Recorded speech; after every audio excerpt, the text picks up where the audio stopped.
Hey, what's going on, YouTube?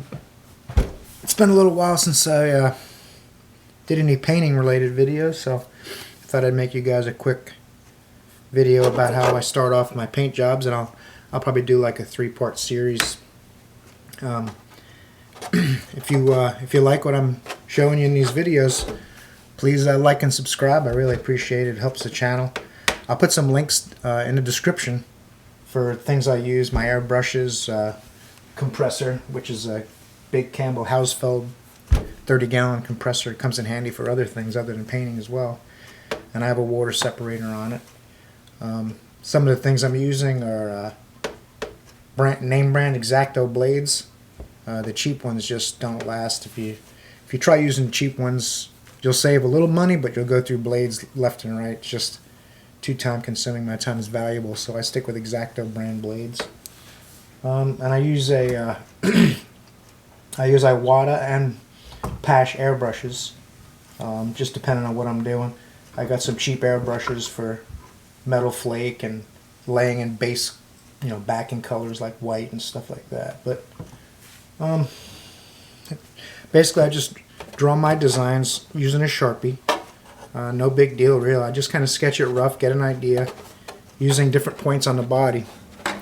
See, I'll use a reference corner, or the way there's molded holes in the body, and I'll use those as references to make the left side and right side match pretty well. They're not perfect, but for me it's more of an artistic thing.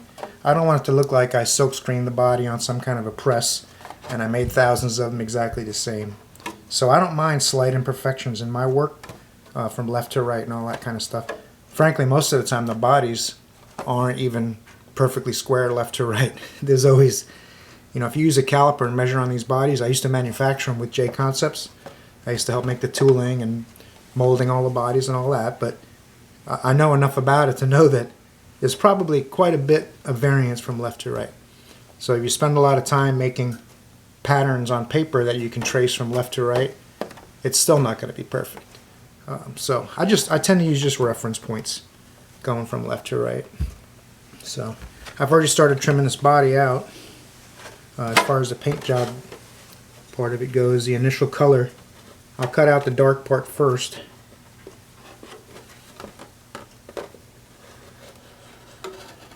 Just by hand. Nice and carefully. The more confidently you do it, the better the lines will come out. If you kind of stop and you're not really sure about what you're doing, that's when you're going to get more jagged lines and rough edges. Doesn't have to be perfect, like I said, but if you keep a nice smooth flow, choke back on the knife a little bit, it's going to give you a better result. If you get too far up front, that's going to really make the blade steer and turn, so I tend to go back quite a ways when I'm making a long line.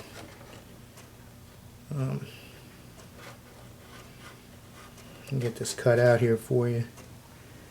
And then I'll just peel it out with my tweezers.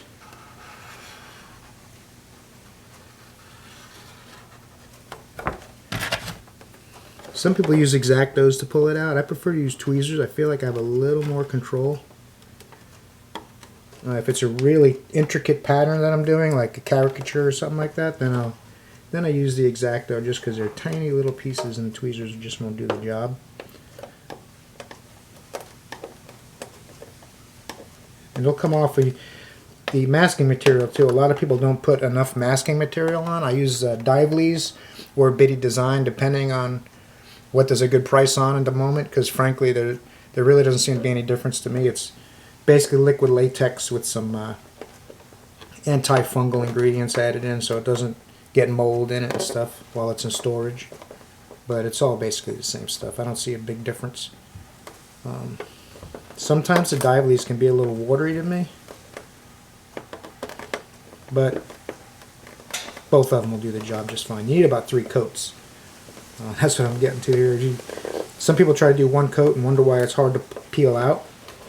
It's because it's so thin that there's nothing to grab onto. It's a fairly thick material. It's actually much thicker than the film on the outside of the body, probably 3 times thicker, because I put 3 coats on there.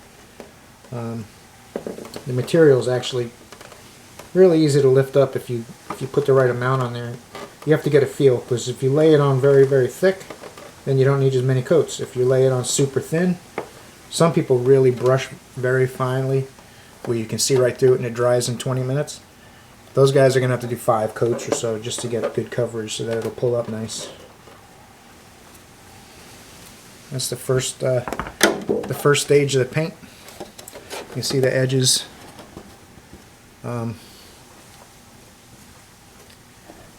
Pretty decently. From the outside, the Sharpie's kind of sloppy, but on the inside, the lines are all straight.